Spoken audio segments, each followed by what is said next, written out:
Aleluya, bendito sea nuestro Señor, que protege nuestra alma, protege nuestra vida en todo este caminar, en esta aventura de fe que comenzó el día que recibimos como nuestro Señor y Salvador.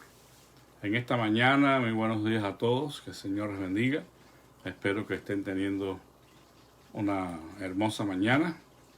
Y quisiera invitarles para que leamos en la carta a los Hebreos, capítulo 12, versículos del 1 al 6. Por tanto, nosotros también, teniendo en derredor nuestro tan grande nube de testigos, despojémonos de todo peso y del pecado que nos asedia, y corramos con paciencia la carrera que tenemos por delante, puestos los ojos en Jesús, el autor y consumador de la fe, el cual por el gozo puesto delante de él soportó la cruz, menospreciando el oprobio, y está sentado a la diestra del trono de Dios. Considerad pues a aquel que ha soportado tal contradicción de pecadores contra sí mismo, para que no desfallezcáis faltos de ánimo, porque aún no habéis resistido hasta derramar sangre combatiendo contra el pecado, y habéis ya olvidado la exhortación que como a hijos se os dirige diciendo: Hijo mío, no menosprecies la disciplina del Señor, ni desmayes cuando eres reprendido por él, porque el Señor al que ama disciplina y azota a todo aquel que recibe por hijo. Dios bendiga su palabra. Bien, hermanos, solamente quiero resaltar aquí 3 consejos fundamentalmente que da aquí el escritor a los hebreos, a estos creyentes de origen judío que habían depositado su fe en Cristo Jesús como el Mesías de Israel y que estaban sufriendo persecución, hostigamiento por causa de su fe. Una vez más aquí aparece esta figura con la cual estamos muy relacionados todos al hablar de la vida cristiana. Aquí se está comparando a la vida cristiana a una carrera. Y esta carrera, evidentemente, es la carrera de la fe.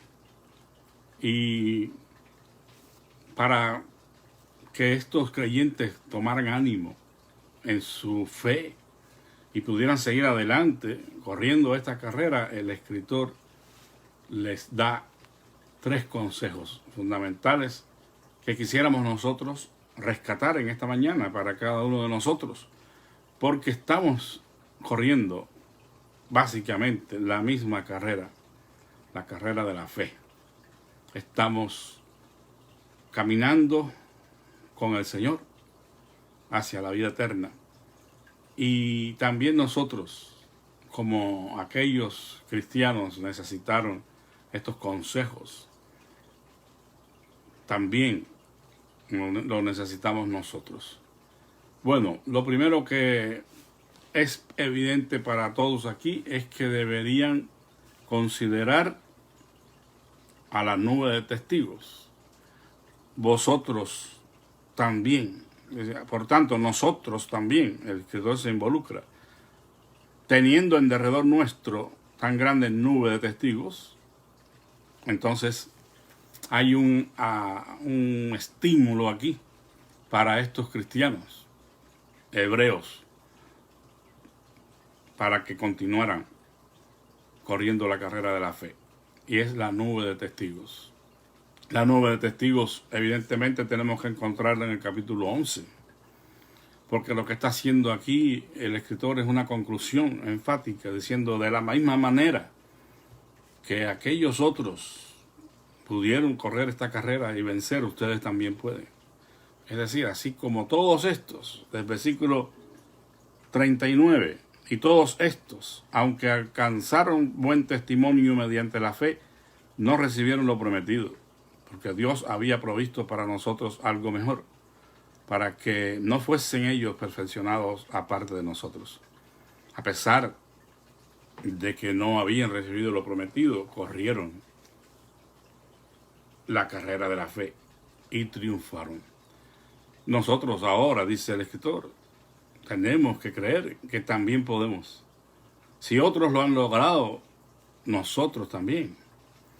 Y en esta mañana quizás deberíamos hacer nosotros la misma conclusión. Si otros antes han logrado vivir su carrera, su vida cristiana, y han podido dar testimonio del Evangelio de Cristo con dignidad y con valor, entonces nosotros también podemos hacerlo de la misma manera.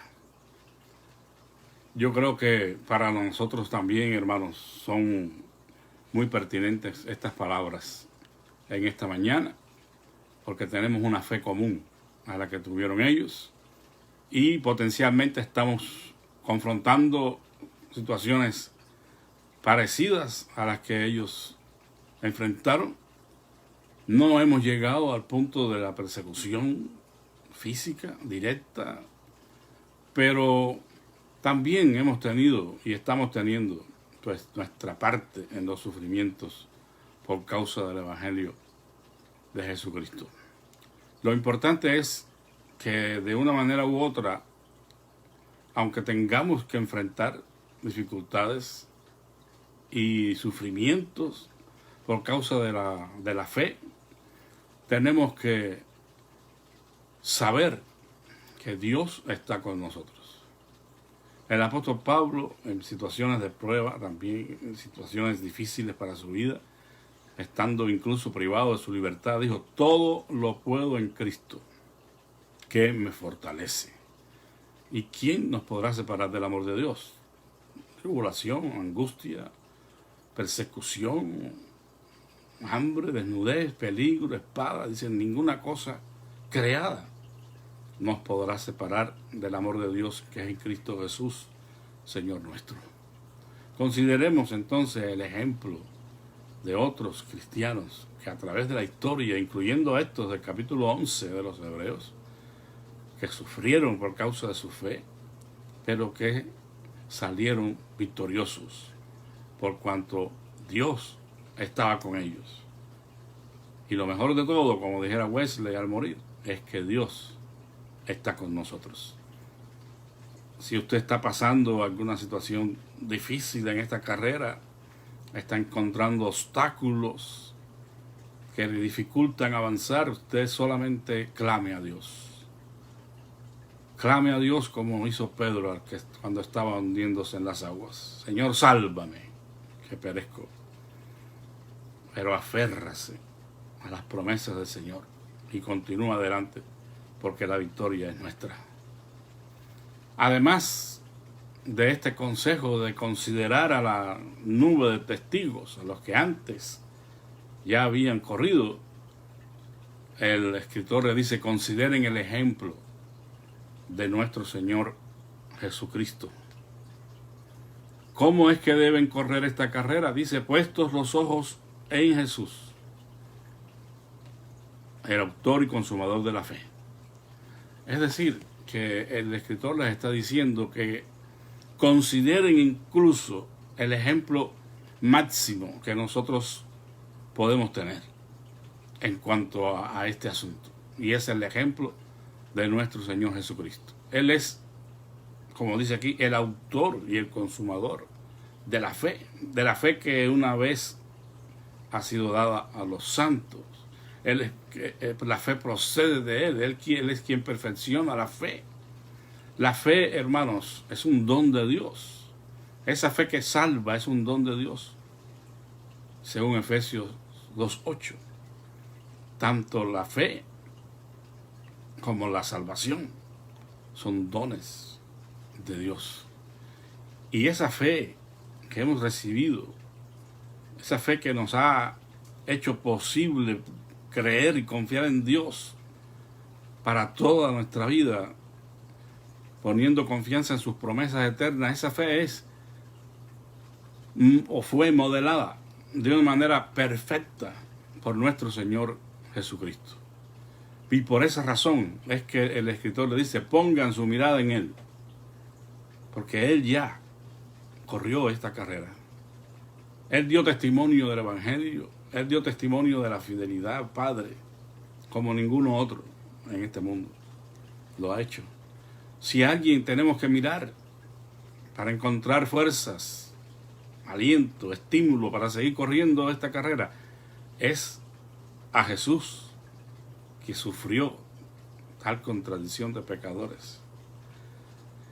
Él se ha ganado el derecho por su obediencia al morir de la manera que lo hizo. Pues fue colgado del madero. Como un maldito murió el Señor por causa nuestra. La cruz era la forma más ignominiosa, una afrenta pública, y fue una forma cruel de morir. Sin embargo, el Señor enfrentó la cruz y entregó su vida para que nosotros pudiéramos ser perdonados y salvados. Entonces, ¿en quién mejor vamos a poner nuestros ojos para correr esta carrera? En Jesús. Estos cristianos hebreos estaban sufriendo definitivamente persecuciones, estaban siendo probados en su fe, pero no eran de compararse con el sufrimiento que experimentó nuestro Señor Jesucristo. Es lo que le está diciendo aquí el escritor.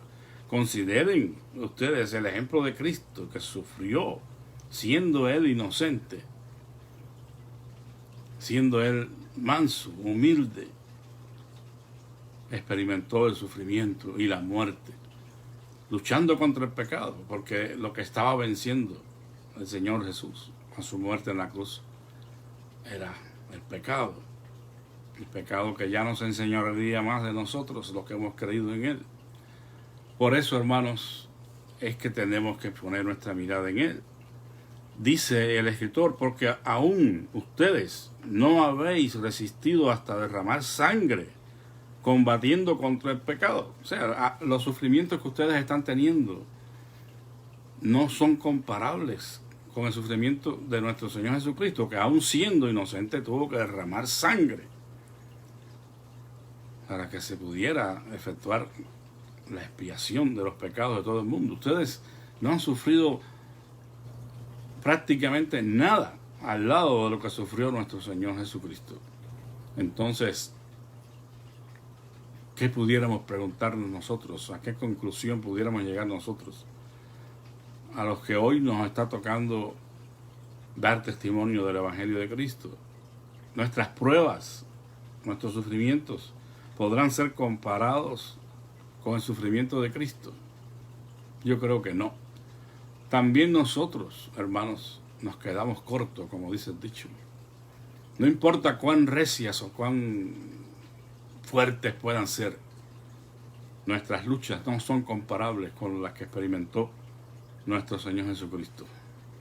Sin embargo, sean cuales sean esas pruebas que tengamos que experimentar, o el sufrimiento, o la persecución, o lo que sea, nosotros debiéramos encontrar inspiración en las palabras del apóstol Pablo cuando dijo: pues tengo por cierto que las aflicciones del tiempo presente no son comparables con la gloria venidera que en nosotros ha de manifestarse. Yo creo que el apóstol encontró fuerzas en su esperanza, en la esperanza que él tenía en Cristo Jesús y en sus promesas. Y por eso es que murió decapitado. Murió como mártir de la fe, porque tenía una esperanza en Jesucristo que nadie podía quitarle. Nosotros deberíamos seguir el ejemplo de estos que creyeron antes y que pusieron su confianza en Jesucristo. Lo que podamos experimentar en este mundo no es de comparar con la gloria que Dios tiene preparada para nosotros. Miremos entonces y consideremos a nuestro Señor Jesucristo en esta carrera.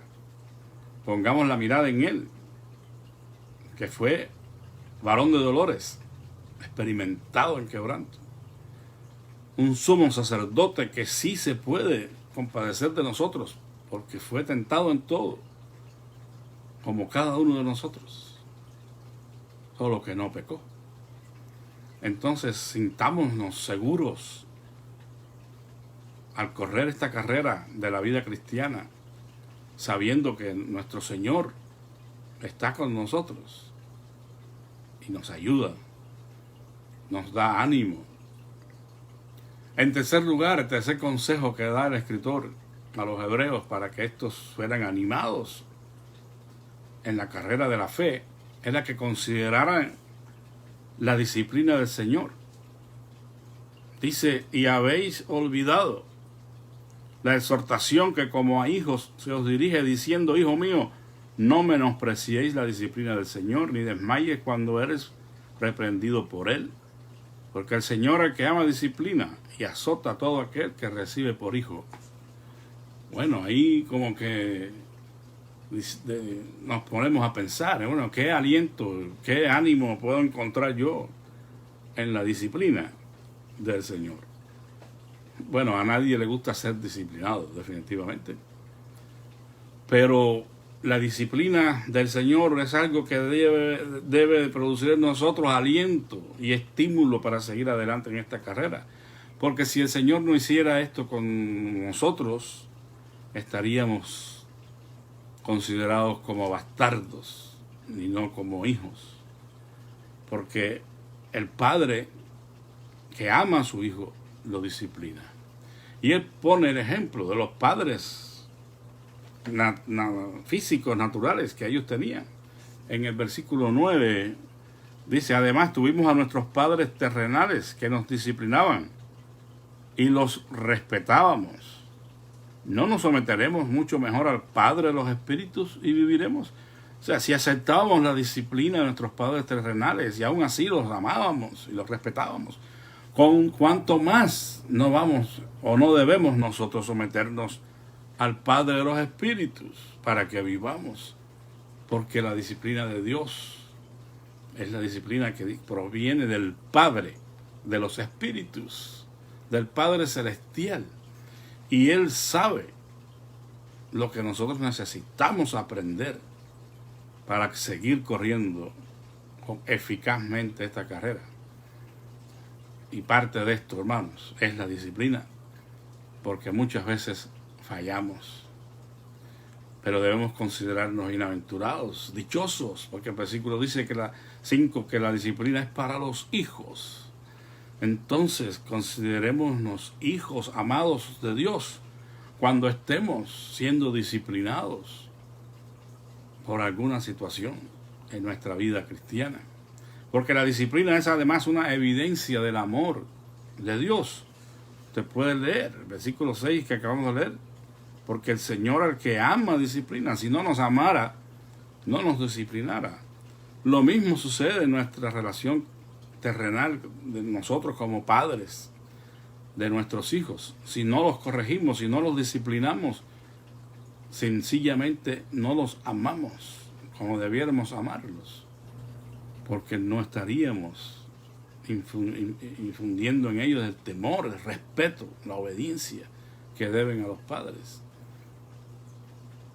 El padre al hijo que ama, dice, lo corrige desde temprano, desde que es pequeño, para que aprenda valores, para que aprenda a amar y a respetar a todos, comenzando por el Señor. Si Dios nos dejara sin disciplina, entonces sería evidencia de que no nos ama. Pero Él nos ama. Y nos ama entrañablemente, con amor perfecto, con amor unilateral.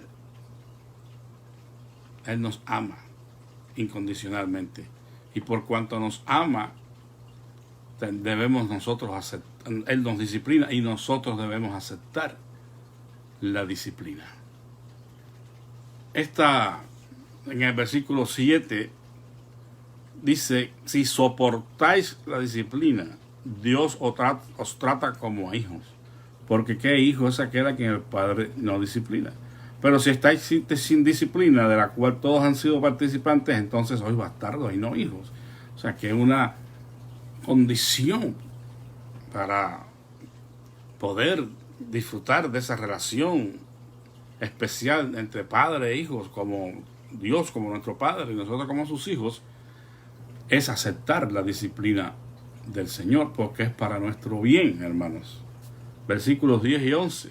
Pero aquellos, hablando de los padres terrenales, dicen, nos disciplinaban por pocos días, como a ellos les parecía. Pero es decir, el Señor, para lo que nos es provechoso, para que participemos de su santidad. En verdad que ninguna disciplina parece al presente ser causa de gozo, sino de tristeza. Pero después da fruto apacible de justicia a los que han sido ejercitados por medio de ella. Qué hermosas palabras, ¿no? Es decir, la disciplina no es agradable al momento. A quien le gusta ser disciplinado. Pero dice que después da fruto apacible de justicia. Y lo que aprendemos es a ser como Dios. Vamos madurando en nuestro carácter cristiano y vamos siendo perfeccionados en el amor a través de la disciplina. Es para nuestro bien. Si menospreciamos la disciplina, según el versículo 5, entonces se pierden sus beneficios. Se desprecia cuando no atendemos el propósito de la misma, por ejemplo. Si en la disciplina el niño no entiende la razón por la cual está siendo disciplinado y lo que se espera de él, que aprenda a raíz de la disciplina, entonces eso es como menospreciar la disciplina. Es estar desconocedor, ignorante del propósito que tiene el Padre al disciplinar. Si nosotros pasamos por estas disciplinas y no entendemos el propósito del Padre al disciplinarnos y no aprendemos la lección, entonces estamos despreciando la disciplina, porque no estamos unidos al Padre de la manera que debiéramos estar. Deberíamos entender que Él es Dios y es nuestro Padre que nos ama. Y por cuanto nos ama, aplica en el momento necesario la disciplina a nuestras vidas y debemos entender por qué lo hace y qué espera. Pero si somos descuidados en eso y hay rebeldía en nuestros corazones, no sacaremos provecho alguno de la disciplina. Aquí en el pasaje considerado se toma en cuenta el aspecto desagradable de la disciplina. Evidentemente, pues no es agradable, pero da un fruto deseable, un fruto hermoso, cuando aprendemos las lecciones y nos hacemos mejores cristianos, mejores padres, mejores hijos, mejores esposos, mejores ciudadanos. Eso es lo que realmente espera el Señor. En el versículo 6 se menciona específicamente el azote, es decir, el castigo corporal, el uso de la vara, que debemos aplicar en la disciplina de nuestros hijos y que en sentido figurado también a veces Dios tiene que usar la vara para disciplinarlos. Pero como diría David en el Salmo 93, tu vara y tu callado me infundirán aliento. Es decir, que no solamente el callado que nos atrae al Señor, sino el golpe de la vara. Las dos cosas infunden aliento a los verdaderos hijos, a los que aman a Dios con todo su corazón y entienden sus propósitos. Hay otro aspecto de la disciplina que no está en el pasaje, pero que vale la pena mencionar porque es algo como una autodisciplina que nosotros debemos aplicarnos a nosotros mismos en esta carrera de la fe. Y en este sentido me refiero al entrenamiento, a la educación que es requerida para conocer a Dios y para hacer lo correcto, y eso es el conocimiento de su palabra. Si no conocemos su palabra, estamos más inclinados a la desobediencia, quizás por ignorancia. Necesitamos autodisciplinarnos en el uso de los medios de gracia que Dios nos ha dado. La lectura y el estudio de la Biblia, la oración, la comunión con los santos, todas estas cosas debemos nosotros practicar por nosotros mismos. Y es una autodisciplina que hacemos de nosotros para agradar a Dios y correr esta carrera eficazmente. Después, hermanos, hay algunas cositas aquí que solamente las menciono por falta de tiempo, pero que son consideraciones importantes que también tienen que tener en cuenta el que corre esta carrera de la fe, además de lo que ya dijimos, de considerar la nube de testigos, de considerar el ejemplo de nuestro Señor Jesucristo y de aceptar la disciplina de Dios y considerarla. Después se dan una serie de consejos aquí, como por ejemplo cuando dice despojémonos de todo peso. Al correr esta carrera cristiana, esta carrera de la fe, hay que despojarse de todo peso. El peso son estorbos innecesarios que nos gastarán y nos harán más lentos. No importa cuán inocentes sean en sí mismos. Para que lo podamos entender, es como que usted vea una carrera de atletismo de 100 metros vallas o lo que sea. Y usted observa a un corredor allí vestido con traje y corbata y zapatos exquisitos. Bueno, él no ofende a nadie presentándose a correr así la carrera. Probablemente sea descalificado, pero si no, pues no ofende a nadie. Pero hermanos, ¿usted cree que gane la carrera? El mejor atleta, si se presenta en una carrera de atletismo vestido de traje y corbata, pues no va a ganar la carrera, porque tiene peso, tiene atuendo que no es apropiado y que le va a quitar velocidad. No le va a permitir correr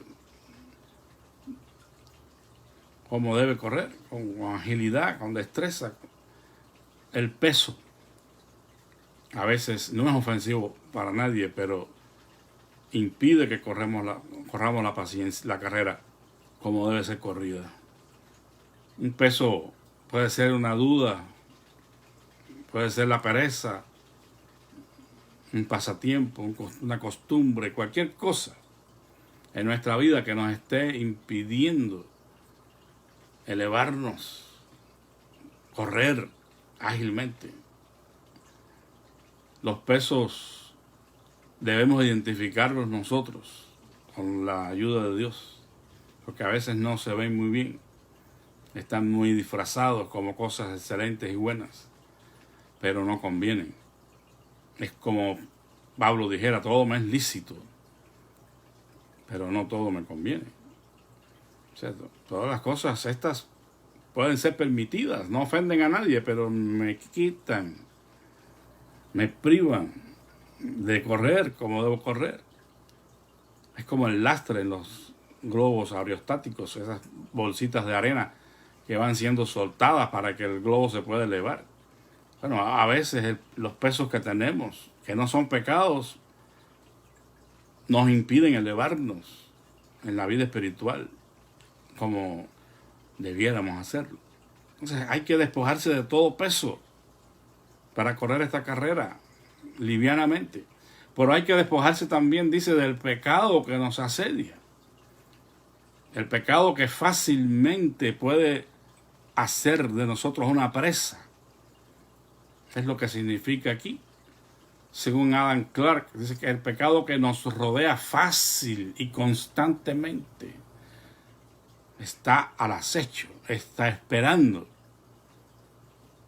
el mínimo descuido para hacer presa de nosotros. No es la práctica habitual del pecado, porque un cristiano se espera que no haga eso, pero sí el pecado que pudiera en algún momento sorprendernos, en algún momento de descuido.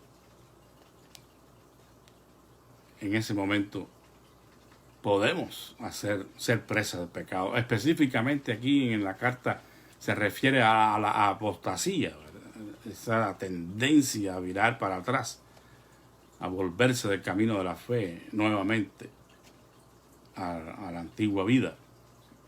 Pero para nosotros puede ser cualquier pecado. Y finalmente dice, puesto los ojos en Jesús. Una de las cosas que va a ayudar al cristiano a mantenerse firme en la carrera es definitivamente mantener sus ojos puestos en Cristo.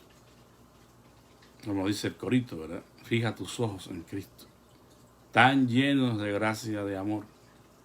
Y lo terrenal sin valor será a la luz del glorioso Señor.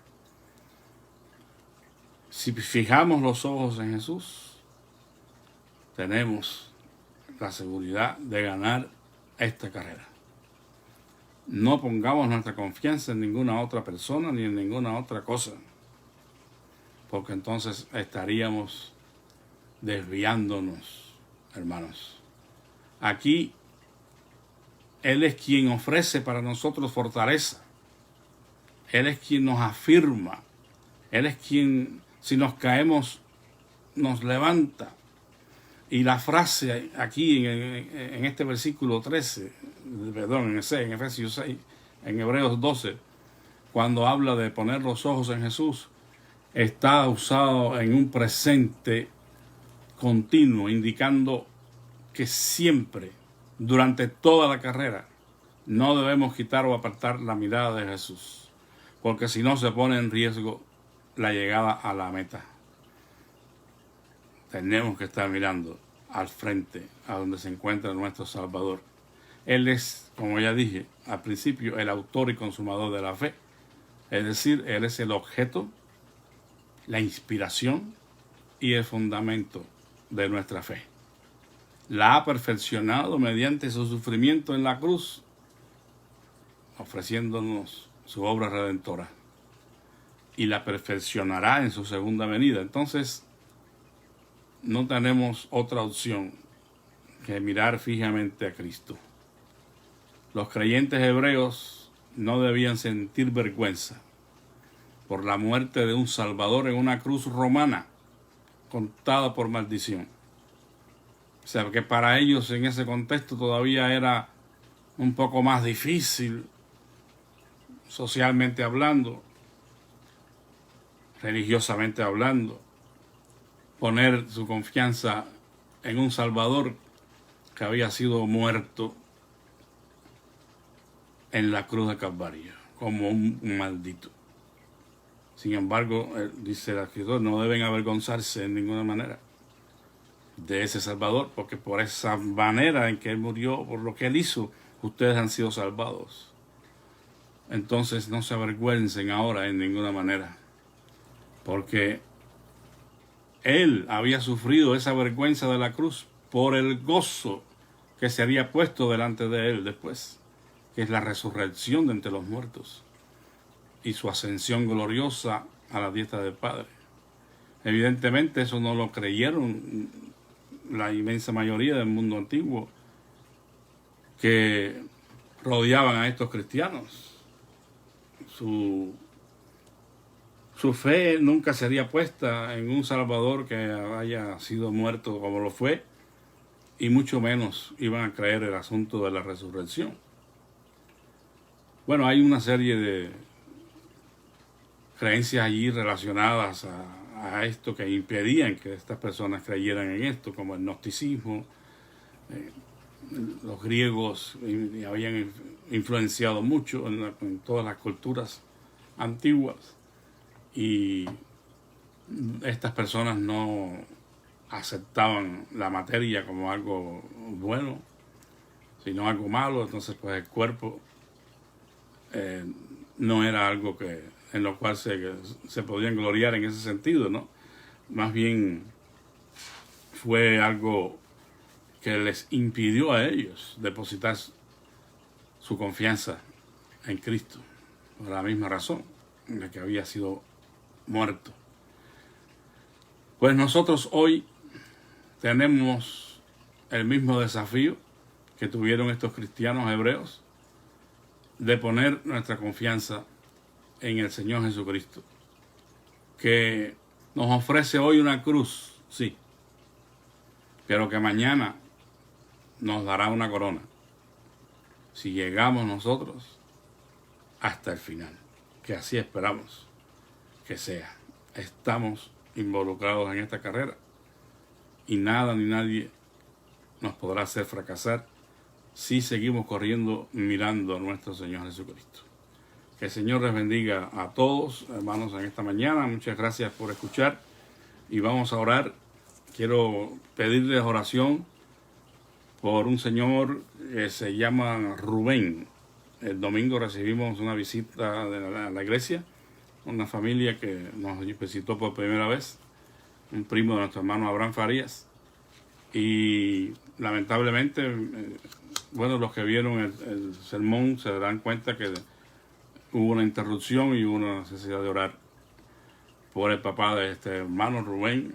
Bueno, el papá es el que es cristiano, el hijo no, pero está con un derrame cerebral y hasta ayer estaba grave. No sé, hoy no han tenido noticias, pero oremos que el Señor tenga misericordia y acompañe a esta familia en este momento tan difícil. Y bueno, pues que si el Señor quiere levantarlo, pues Él tiene poder para hacerlo. Pero que estas personas puedan llegar a la fe salvadora en Cristo Jesús. Y bueno, las demás peticiones de siempre están allí para los hermanos de la iglesia en el boletín, y sigamos intercediendo unos por otros. Padre, te damos gracias en esta mañana una vez más por habernos permitido un día iniciarnos en esta carrera confiando en Jesucristo como nuestro Señor y Salvador. Te suplicamos, Padre Santo, que podamos tener inspiración a través de todos los que antes han corrido esta carrera, todos los cristianos a través de todos los tiempos que han sido fieles a pesar de las dificultades. Ayúdanos, Señor amado, para entender incluso las disciplinas que tú nos das en medio de este camino, a fin de que participemos de tu santidad y que nunca apartemos la mirada de ti. En esta mañana intercedemos una vez más por nuestra hermana Mari Padilla, por sus asuntos pendientes, Señor, que tú les des solución pronta y que ella pueda testificar muy, muy pronto, Señor, de todas las maravillas que tú estás haciendo en su vida. Te pedimos por Carlos Menchaca, por Raquel Velázquez, por Ana Alfaro, Señor, por Natalie Lepé, por Vivian, la esposa de nuestro hermano Antonio Ramón, que tú completes la obra de sanidad en ellos. Nada es imposible para ti, Señor. Por eso estamos creyendo que tú estás sosteniendo a estas personas y harás en ellos tu perfecta voluntad. Gracias por la mejoría de Ana Alfaro en particular, Señor, que está teniendo, Señor, milagrosamente una recuperación de estas piedras en su vesícula. Rogamos que completes esa obra en la vida de esta mujer para testimonio, Señor, del Evangelio, del poder tuyo, de tu amor que deseas alcanzarle, Señor, para salvación. Así, oh Dios eterno, rogamos que seas con las demás peticiones que están pendientes, Señor, como nuestra hermana Carmen Barrera, gracias por su regreso a la iglesia. Te ruego, Padre, que le des gracia y fortaleza para cuidar de su esposo, que él pueda sentir, Señor, a través de su esposa, ese amor tierno tuyo que cuida de él. Fortalece a este matrimonio, Señor. Cuida de los hijos de nuestra hermana como hasta aquí lo has hecho. En cualquier misión que ellos vayan, te suplicamos que guarde sus vidas. Así, Señor amado, te rogamos por nuestra iglesia, por el ministerio, que tú sigas añadiendo las almas de los que han de ser salvos y sigas levantando también a personas allí para el ministerio, Señor. Necesitamos, Padre Santo, líderes que se levanten con compromiso para servirte a ti y al hombre. En el nombre de Jesús pedimos todas estas cosas con lo más que tú quieras añadir. Amén. Que la paz de Cristo sea con todos en esta mañana, hermanos. Muchísimas gracias por su atención y ya sabe, si le es de bendición a usted, compártelo también con otros. Amén.